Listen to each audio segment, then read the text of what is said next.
ನಿಮ್ಮ ಸಾಲವನ್ನು ತೀರಿಸಲು ನೀವು ಏನೇ ಕಷ್ಟಪಟ್ಟರೂ ಕೂಡ ಸಾಲ ತೀರ್ತಾ ಇಲ್ವಾ?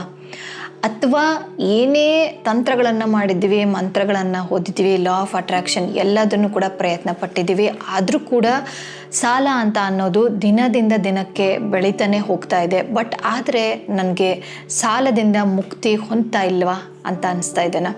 ಸೊ ಎಲ್ಲೋ ಒಂದು ಕಡೆ ಇಲ್ಲಿ ಬ್ಲಾಕೇಜಸನ್ನು ತೋರಿಸ್ತಾ ಇದೆ. ಸೊ ಎನರ್ಜಿ ಲೆವೆಲಲ್ಲಿ ಬ್ಲಾಕೇಜಸ್ ಆಗಿದೆ ಅಂತ ಹೇಳ್ಬಿಟ್ಟು ತೋರಿಸ್ತಾ ಇದೆ.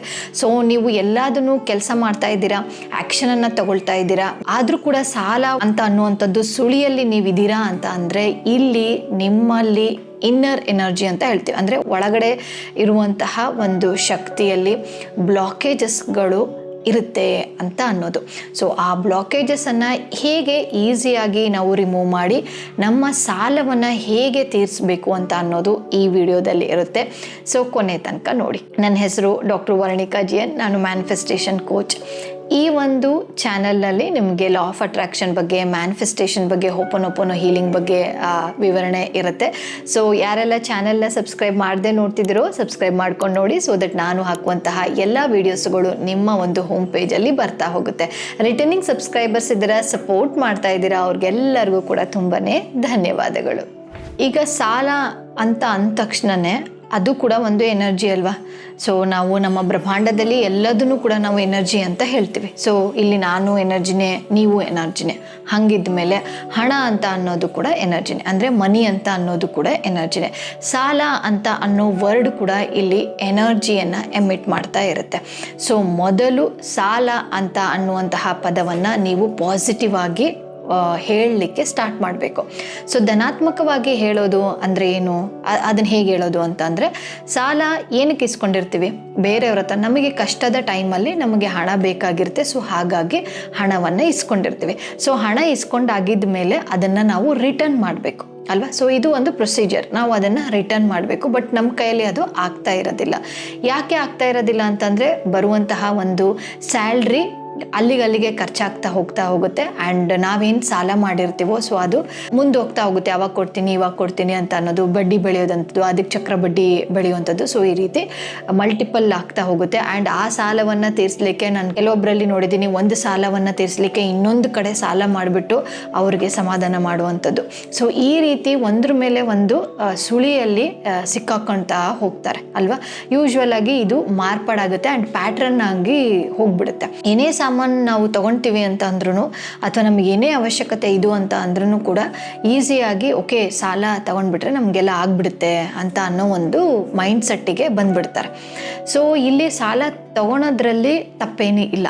ಬಟ್ ಆದರೆ ಸಾಲ ತೀರಿಸ್ಬೇಕು ಅಂತ ಅಂದಾಗ ನಮ್ಮಲ್ಲಿ ಎಲ್ಲೋ ಒಂದು ಕಡೆ ಭಯ ಅಂತ ಅನ್ನುವಂಥದ್ದು, ಆತಂಕ ಅನ್ನುವಂಥದ್ದು, ಅಥವಾ ನನ್ನ ಕೈಯಲ್ಲಿ ಹಣ ಉಳಿಯೋದೇ ಇಲ್ಲ, ಮಂತ್ ಎಂಡ್ ಬಂದ್ರೆ ನನಗೆ ಖರ್ಚಾಗಿ ಹೋಗುತ್ತೆ, ಇದೆಲ್ಲದು ಕೂಡ ನೆಗೆಟಿವ್ ವರ್ಡ್ಸ್ಗಳು. ಸೊ ಹಾಗಾಗಿ ಇವತ್ತಿನಿಂದ ಸಾಲ ಅಂತ ಅನ್ನುವಂತಹ ಪದದ ಬದಲು, ಇಲ್ಲ ನಾನು ಹೆಲ್ಪನ್ನು ತೊಗೊಂಡಿದ್ದೀನಿ, ನಾನು ಅದನ್ನು ಈಸಿಯಾಗಿ ಸುಲಭವಾಗಿ ಅವರಿಗೆ ನಾನು ಕೊಡ್ತೀನಿ ಅಂತ ಅನ್ನುವಂಥದ್ದನ್ನು ಮೈಂಡ್ಸೆಟ್ ಮೊದಲು ನೀವು ಚೇಂಜ್ ಮಾಡ್ಕೊಳ್ಳಿ. ಸೊ ಒಂದು ಸತಿ ಮೈಂಡ್ಸೆಟ್ಟನ್ನು ಚೇಂಜ್ ಮಾಡಿದರೆ ಏನಾಗುತ್ತೆ, ನಿಮ್ಮ ಒಂದು ಶಕ್ತಿಯ ರೂಪದಲ್ಲಿ ಅದು ವೈಬ್ರೇಷನ್ ಆಗಿ ಆವರ್ತನಗಳು ಚೇಂಜ್ ಆಗ್ತಾ ಹೋಗುತ್ತೆ. ಆವರ್ತನ ಅಂದರೆ ಏನು? ಫ್ರೀಕ್ವೆನ್ಸಿ. ಸೊ ಫ್ರೀಕ್ವೆನ್ಸಿ ಯಾವಾಗ ಚೇಂಜ್ ಆಗುತ್ತೋ ಸೊ ನಿಮ್ಮಲ್ಲಿರುವಂತಹ ಒಂದು ಬ್ಲಾಕೇಜಸ್ಗಳು ರಿಮೂವ್ ಆಗ್ತಾ ಹೋಗುತ್ತೆ. ಸೊ ಎಲ್ಲ ಓಕೆ, ಬ್ಲಾಕೇಜಸ್ಗಳನ್ನು ರಿಮೂವ್ ಮಾಡಬೇಕು ಅಂತ ಅಂದರೆ ಈಸಿಯಾಗಿ ಏನಾದರೂ ಇದೆನಾ ಅಂತ ಅಂದರೆ ಖಂಡಿತವಾಗ್ಲೂ ಕೂಡ ಇದೆ. ಅದೇನು ಅಂತಂದರೆ ಹೋಪೋನೋಪೋನೋ ಅಂತ ಒಂದು ಪ್ರೇಯರ್. ಕೆಲವೊಬ್ರಿಗಿದು ಗೊತ್ತಿರುತ್ತೆ, ಸೊ ಕೆಲವೊಬ್ರಿಗಿದು ಗೊತ್ತಿರಲ್ಲ.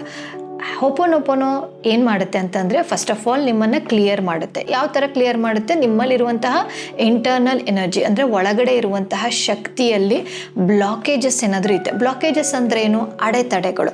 ಸೊ ಅಡೆತಡೆಗಳು ಏನಾದರೂ ಇತ್ತು ಅಂತ ಅಂದರೆ ಅದನ್ನು ರಿಮೂವ್ ಮಾಡುತ್ತೆ.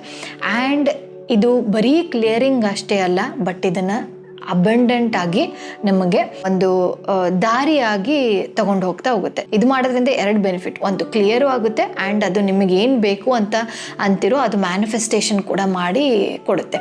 ಸೊ ಹಾಗಾಗಿ ಹೋಪೋನೋಪೋನೋ ಈಸ್ 101%. ನೀವು ಸರಿಯಾಗಿ ಮಾಡಿದ್ದೆ ಆದರೆ 101% ಹೇಳ್ತೀನಿ, ಇದು ವರ್ಕ್ ಆಗೇ ಆಗುತ್ತೆ ಅಂತ. ಸೊ ಹಾಗಾದರೆ ಹೇಗೆ ಮಾಡೋದು? ಸೊ ನಿಮಗೆ ಎಷ್ಟು ಸಾಲ ಮಾಡಿದ್ದೀರಾ, ಅದು 50 ರೂಪಾಯಿ ಆಗಿರ್ಬೋದು, 100 ರೂಪಾಯಿ ಆಗಿರ್ಬೋದು, 1000, ಲಕ್ಷ, ಕೋಟಿ, ಎಷ್ಟು ಆಗಿದೆನೋ ನಿಮಗೆ ಒಂದು ಮೈಂಡಲ್ಲಿ ಇದ್ದೇ ಇರುತ್ತೆ. ಅದು ಬ್ಯಾಂಕ್ ಸಾಲ ಆದರೂ ಆಗಿರ್ಬೋದು, ಕೆಲವೊಬ್ರು ಮೆಸೇಜ್ ಮಾಡಿದ್ದೀರಾ ನಾವು ಬ್ಯಾಂಕಲ್ಲಿ ಸಾಲ ತೊಗೊಂಡಿದ್ದೀವಿ ಆ್ಯಂಡ್ ಏನೋ ಗೋಲ್ಡನ್ನು ಪ್ಲೆಜ್ ಮಾಡಿದ್ದೀವಿ, ವಾಟ್ ಎವರ್ ಅದು ನೀವು ಅಲ್ಲಿ ಕೊಡಲೇಬೇಕಲ್ವ. ಸೊ ಎಲ್ಲದು ಕೂಡ ಬರುತ್ತೆ. ಸೊ ಬ್ಯಾಂಕಲ್ಲಾದರೂ ಸಾಲ ಮಾಡಿರಿ ಅಥವಾ ಬೇರೆಯವ್ರ ಹತ್ರ ಈ ಥರ ಪರ್ಸನ್ ಟು ಪರ್ಸನ್ ಸಾಲ ಮಾಡಿರಿ, ಎಲ್ಲದು ಕೂಡ ಒಂದೇ, ಓಕೆನಾ. ಸೊ ಇಲ್ಲಿ ಕನ್ಫ್ಯೂಷನ್ಸ್ ಬೇಡ, ಬರೀ ನಾನು ಪರ್ಸನ್ನಿಂದ ಅಷ್ಟೇ ಮಾತಾಡ್ತಾ ಇದ್ದೀನಿ ಅಂತ ಅನ್ನುವಂತಹ ಕನ್ಫ್ಯೂಷನ್ ಏನು ಬೇಡ. ಆ್ಯಂಡ್ ನಿಮಗೆ ಗೊತ್ತಿರುತ್ತೆ ಎಷ್ಟು ನೀವು ಸಾಲ ಮಾಡಿರ್ತೀರಾ ಅಂತ ಅನ್ನುವಂಥದ್ದು, ಓಕೆನಾ. ಸೊ ಆ ಒಂದು ಮೊತ್ತವನ್ನು, ಆ ಒಂದು ಅಮೌಂಟನ್ನು ಅದು ಬಡ್ಡಿ ಸಮೇತ ಬರೀಬೇಕು ನೀವು. ನಿಮ್ಗೆ ಎಷ್ಟು ಅವ್ರು ಏನು ಕೊಟ್ಟಿರ್ತಾರೆ, ಎಷ್ಟು ಪರ್ಸೆಂಟೇಜಲ್ಲಿ ಕೊಟ್ಟಿರ್ತಾರೆ, ಬ್ಯಾಂಕ್ ಆಗಿರ್ಬೋದು, ಪರ್ಸನ್ ಆಗಿರ್ಬೋದು, ಗೋಲ್ಡ್ ಆದರೂ ಆಗಿರ್ಬೋದು, ವಾಟ್ ಎವರ್, ಅಥವಾ ಸೈಟಿಂದ ಏನಾದರೂ ಇರಬಹುದು. ಸೊ ಎಷ್ಟು ಪರ್ಸೆಂಟೇಜ್ ನೀವು ಎಕ್ಸ್ಟ್ರಾ ಕೊಡಬೇಕು, ಅದನ್ನು ಸೇರಿ ಬೇರೆಯವ್ರಿಗೆ ಎಷ್ಟು ಕೊಡಬೇಕು ಅಂತ ಅನ್ನೋದನ್ನು ನೀವು ಒಂದು ವೈಟ್ ಶೀಟ್ ತಗೊಳ್ಳಿ, ಒಂದು ಕಟ್ ಮಾಡ್ಕೊಳ್ಳಿ, ಒಂದು ಸ್ಕ್ವೇರಲ್ಲಿ ಕಟ್ ಮಾಡ್ಕೊಳ್ಳಿ ಆ್ಯಂಡ್ ಆ ಅಮೌಂಟನ್ನು ಬರೀರಿ. ಸೊ ಅಮೌಂಟ್ ಯಾವ ಕಲರಲ್ಲಿ ಬರಬೇಕು, ಬ್ಲೂ ಕಲರ್ ಪೆನ್ನನ್ನು ಯೂಸ್ ಮಾಡಿ, ಓಕೆ. ಬ್ಲೂ ಕಲರ್ ಅಂದರೆ ನೀಲಿಯ ಬಣ್ಣ ಒಂದು ಪೆನ್ನನ್ನು ತೊಗೊಂಡು ನೀವು ಆ ಒಂದು ಅಮೌಂಟನ್ನು ಬರೀರಿ. ಸೊ ಅಮೌಂಟ್ ಬರೆದಾಗಿದ್ಮೇಲೆ ರುಪೀಸ್ ಅಂತ ಹೇಳ್ಬಿಟ್ಟು ಬರೀಬೇಕು, ಓಕೆನಾ. ಸೊ ರೂಪಾಯಿ ಅಂತನಾದರೂ ಬರೀರಿ, RS ಅಂತನಾದರೂ ಬರೀರಿ. ಸೊ ಇವಾಗ 10,000 ಸಾಲ ಮಾಡಿದ್ದೀನಿ, 15,000 ಸಾಲ ಮಾಡಿದ್ದೀನಿ ಅಂತಂದರೆ 15,000 ಸ್ಲ್ಯಾಶ್ ಹಾಕ್ಬಿಟ್ಟು ರು ಅಂತನಾದರೂ ಬರೀರಿ, ರೂಪಾಯಿಗಳು ಅಂತನಾದರೂ ಬರೀರಿ, ಇಲ್ಲ ಅಂತಂದರೆ RS ಅಂತನಾದರೂ ಬರೀರಿ. ಯಾಕೆಂತಂದರೆ ಇಲ್ಲಿ ಗೊತ್ತಾಗಬೇಕು ಇದು ರುಪೀಸಲ್ಲಿ ಮಾತಾಡ್ತಾ ಇದ್ದೀರಾ ಅಥವಾ ಸುಮ್ಮನೆ ಅಂಕಿಯಲ್ಲೇ ಬರೀತಿದ್ದೀರಾ ಅಂತ ಅನ್ನೋದು ಒಂದು ಎನರ್ಜಿಗೆ ಗೊತ್ತಾಗಬೇಕಾಗಿದೆ. ಸೊ ಹಾಗಾಗಿ ನೀವು ಒಂದು ಪೇಪರನ್ನು ಕಟ್ ಮಾಡಿ ಅದರಲ್ಲಿ ವೈಟ್ ಕಲರ್ ಶೀಟ್ ಇರಲಿ, ಬರಿಬೇಕಾಗಿರುವಂತಹ ನೀಲಿ ಬಣ್ಣದ ಪೆನ್ನಲ್ಲಿ ಅದನ್ನು ಬರೀರಿ. ಸೊ ಬೆಳಗ್ಗೆ ಮತ್ತು ರಾತ್ರಿ, ಓಕೆ. ಇದನ್ನು ಪ್ರತಿ ಸತಿನೂ ಎಷ್ಟು ಸತಿ ಮಾಡಬೇಕು, ಯಾವ ಟೈಮಲ್ಲಿ ಮಾಡಬೇಕು ಅಂತಂದರೆ ಕೆಲವೊಂದರಲ್ಲಿ ನಾನು ಮೆನ್ಷನ್ ಮಾಡಿರ್ತೀನಿ, ಸ್ನಾನ ಮಾಡಿ ಆಗಿದ್ಮೇಲೆ ಅಥವಾ ಬೆಳಗ್ಗೆ ನಿಮಗೆ ಅಂತ ಹೇಳಿರ್ತೀನಿ. ಸೊ ಇಲ್ಲಿ ನಾನು ಹೇಳ್ತಾ ಇರುವಂಥದ್ದು ಬೆಳಗ್ಗೆ ಮತ್ತು ರಾತ್ರಿ, ಸೊ 2 ಸತಿ ನೀವು ಮಾಡಬೇಕು. ಆ ಒಂದು ಪೇಪರನ್ನು ಇಟ್ಕೊಳ್ಳಿ, ಒಂದು ಸತಿ ಬರೆದ್ರೆ ಮುಗೀತು. ಆ ಪೇಪರನ್ನು ಇಟ್ಕೊಳ್ಳಿ ಆ್ಯಂಡ್ ಪೇಪರಲ್ಲಿರುವಂತಹ ಅಂಕಿಗಳನ್ನು ನೋಡಿ, ಓಕೆ. ಸೊ ಈ ಪೇಪರನ್ನು ಇಟ್ಕೊಂಡಿದ್ದೀರಾ, ಸೊ ಇದರಲ್ಲಿ ಅಂಕಿಗಳನ್ನು ನೋಡ್ತಾ I am sorry, please forgive me, I love you, I thank you, ಇದನ್ನು 108 ಸತಿ ಆ ಒಂದು ನಂಬರನ್ನು ನೋಡ್ತಾ ನೀವು ಹೇಳ್ತಾ ಹೋಗ್ತೀರ, ಓಕೆನಾ. ಸೊ ಇದು ಏನಾಗುತ್ತೆ, ನಿಮ್ಮಲ್ಲಿರುವಂತಹ ಬ್ಲಾಕೇಜಸ್ಗಳನ್ನು ಕ್ಲಿಯರ್ ಮಾಡಿ ನಿಮಗೆ ಅಬಂಡೆಂಟ್ ಅಂತ ಅನ್ನುವಂಥದ್ದು, ಅಂದರೆ ಸುಲಭವಾದ ದಾರಿಗಳನ್ನು ಹುಡ್ಕೊಂಡು ಬಂದು ಕೊಡುತ್ತೆ. ನಿಮಗೆ ಬಿಸ್ನೆಸ್ ಆಗ್ಬೋದು, ಇಲ್ಲ ನಿಮಗೆ ಅವರು ಕಡಿಮೆ ಅಮೌಂಟಲ್ಲಿ ಓಕೆ ಸಾಕ್ಬಿಡು ಅಂತನಾದರೂ ಹೇಳ್ಬೋದು, ಓಕೆ. ಸೊ ಆ ಥರನೂ ಕೂಡ ಆಗುವಂತಹ ಚಾನ್ಸಸ್ ಕೂಡ ಇದೆ. ಇಲ್ಲ ಅಂತ ಹೇಳ್ಬೇಡಿ. ಎಷ್ಟೋ ಜನ ನಾವು ಸಾಲ ಕೊಡಬೇಕಾದ್ರೆ ಓಕೆ ನಾನು ಇಷ್ಟು ಕೊಡು ಪರವಾಗಿಲ್ಲ ಅಂತ ಹೇಳುವಂತಹ ಜನರು ಕೂಡ ಇದ್ದಾರೆ. ಅದಕ್ಕೆ ನಾನು ಇದನ್ನು ಮೆನ್ಷನ್ ಮಾಡ್ತಾ ಇದ್ದೀನಿ, ಓಕೆ. ಇಲ್ಲ ಅಂತ ಅಂದರೆ ನಿಮಗೆ ಒಂದು ಐಡಿಯಾ ಬರ್ಬೋದು, ನೀವೇ ಒಂದು ಬಿಸ್ನೆಸ್ ಆಗ್ಬೋದು, ಅಥವಾ ಇರುವಂತಹ ಜಾಬಲ್ಲಿ ನಿಮಗೆ ಅಮೌಂಟ್ ಜಾಸ್ತಿ ಸ್ಯಾಲ್ರಿಯನ್ನು ಅವ್ರು ಕೊಡ್ಬೋದು, ಇಲ್ಲ ಬಿಸ್ನೆಸ್ಸಲ್ಲಿ ಜಾಸ್ತಿ ಲಾಭವನ್ನು ಬಂದು ಅವ್ರಿಗೆ ಕೊಡುವಂತಹ ಒಂದು ಅವಕಾಶಗಳು ನಿಮಗೆ ದೊರೆಯುತ್ತೆ ಇದನ್ನು ಮಾಡಿದರೆ ಮಾತ್ರ, ಓಕೆ. ಸೊ ಇದನ್ನು ಜಸ್ಟ್ ಆ ನಂಬರನ್ನು ನೋಡಿಬಿಟ್ಟು I am sorry, please forgive me, I love you, I thank you. So ಯಾಕೆ ಇದು ಇಂಗ್ಲೀಷಲ್ಲಿ ಹೇಳ್ತಾ ಇದ್ದೀರಾ ಮೇಡಮ್, ಕನ್ನಡದಲ್ಲಿ ಇಲ್ವಾ ಅಂತ ಇದು ಮಾಡಿದರೆ, ಸೊ ಈ ಒಂದು ಪ್ರೇಯರ್ ಬಂದುಬಿಟ್ಟು Hawaiian ಇಂದಿದ್ದು, okay. Hawaiian prayer. So ಇದು ಇಂಗ್ಲೀಷಲ್ಲೇ ಇದೆ, ಸೊ ಇಂಗ್ಲೀಷಲ್ಲೇ ಹೇಳಿ ಐ ಆಮ್ ಸಾರಿ. ಯಾಕಂದರೆ ವರ್ಡ್ಸ್ಗಳಿಗೆ ಅದರದ್ದೇ ಆದಂತಹ ಒಂದು ಶಕ್ತಿ ಇರುತ್ತೆ. ಸೊ ಹಾಗಾಗಿ ಅದನ್ನೇ ಉಪಯೋಗಿಸಿದ್ರೆ ಅಂತಂದರೆ ನಿಮಗೆ ಬೇಗ ಕ್ಲೆನ್ಸಿಂಗ್ ಆಗುವಂಥದ್ದು ನಾವು ನೋಡ್ತಾ ಹೋಗ್ತೀವಿ. So I am sorry, please forgive me, I love you, I thank you. And ಅದರದ್ದು ಅರ್ಥ ಏನು ಅಂತಂದರೆ ನನ್ನನ್ನು ಕ್ಷಮಿಸು, ದಯವಿಟ್ಟು ನನ್ನನ್ನು ಕ್ಷಮಿಸು, ಧನ್ಯವಾದಗಳು, ಆ್ಯಂಡ್ ನಾನು ನಿನ್ನನ್ನು ಇಷ್ಟಪಡ್ತೀನಿ ಅಂತ ಅನ್ನುವಂಥದ್ದು. ಸೊ ಇದು ಸಿಂಪಲ್ಲಾಗಿ, ಓಕೆ.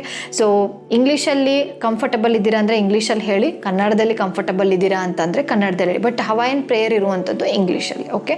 ಐ ಆಮ್ ಸಾರಿ, ಇನ್ನೊಂದು ಸತಿ ರಿಪೀಟ್ ಮಾಡ್ತಾ ಇದ್ದೀನಿ, I am sorry, please forgive me, I love you, I thank you. ಅದನ್ನು ಶೀಟನ್ನು ಇಟ್ಕೊಂಡು 108 ಸತಿ ಬೆಳಗ್ಗೆ, ಸಂಜೆ ಅಥವಾ ರಾತ್ರಿ ಬೆಸ್ಟು, ಸಂಜೆಕಿನ ರಾತ್ರಿ 108 ಸತಿ ಹೇಳಿಬಿಟ್ಟು ಅದನ್ನು ನೀವು ಎಲ್ಲಿ ಇಡ್ತೀರಾ ಅಂತ ಅಂದರೆ ಒಂದು ಬುಕ್ಕಲ್ಲಿ ಅದನ್ನು ಜೋಡಿಸಿ, ಒಂದು ಬುಕ್ಕಲ್ಲಿ ಆ ಪೇಪರನ್ನು ಹಾಕಿಬಿಟ್ಟು ನಿಮ್ಮ ಒಂದು ಟೇಬಲ್ ಆದರೂ ಇಡಿ, ಇಲ್ಲಾಂದರೆ ಹಾಲಲ್ಲಿ ಏನಾದರೂ ಜಾಗ ಇತ್ತು ಅಂತಂದರೆ ಅಲ್ಲಾದರೂ ಇಡ್ಬೋದು, ಇಲ್ಲ ಬೆಡ್ರೂಮಲ್ಲಿ ಏನಾದರೂ ಸ್ವಚ್ಛವಾಗಿರುವಂತಹ ಜಾಗ ಏನಾದರೂ ಇದೆ ಅಂದರೆ ಕಬೋರ್ಡ್ ಇದೆ, ಅಲ್ಲೇನೂ ಸಾಮಾನಿಲ್ಲ ಅಂತ ಅಂದರೆ ಮಾತ್ರ ಅಲ್ಲಿಡಿ. ಅದರ್ವೈಸ್ TV ಹಾಲಲ್ಲಿ ಏನಿರುತ್ತಲ್ಲ, ಸೊ ಲಿವಿಂಗ್ ರೂಮ್ ಅಂತ ಏನು ಹೇಳ್ತೀವಲ್ಲ, ಸೊ ಅಲ್ಲಿ ಇಟ್ಟರೂ ಕೂಡ ಪರವಾಗಿಲ್ಲ.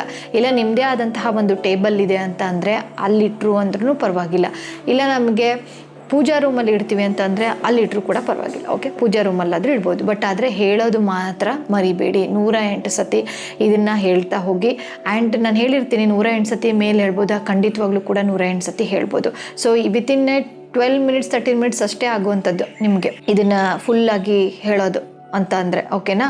ಸೊ ಹಾಗಾಗಿ ಇದನ್ನು ಈ ಒಂದು ಕ್ರಿಯೆಯನ್ನು ನೀವು ಸ್ಟಾರ್ಟ್ ಮಾಡಿದ್ದೆ ಆದರೆ ನಿಮ್ಮ ಒಂದು ಸಾಲಗಳು ಬೇಗ ತೀರ್ತಾ ಹೋಗುತ್ತೆ. ನಿಮಗೆ ಒಳ್ಳೆಯದಾದಂತಹ ಒಂದು ಅವಕಾಶಗಳು ಬಂದೇ ಬರುತ್ತೆ. ಆ್ಯಂಡ್ ಈ ಒಂದು ವಿಡಿಯೋದಲ್ಲಿ ಎಲ್ಲದನ್ನು ಕೂಡ ನಾನು ಎಕ್ಸ್ಪ್ಲೇನ್ ಮಾಡಿದ್ದೀನಿ. ಆ್ಯಂಡ್ ಅದೇ ರೀತಿಯೇ ನೀವು ಫಾಲೋ ಮಾಡಿ.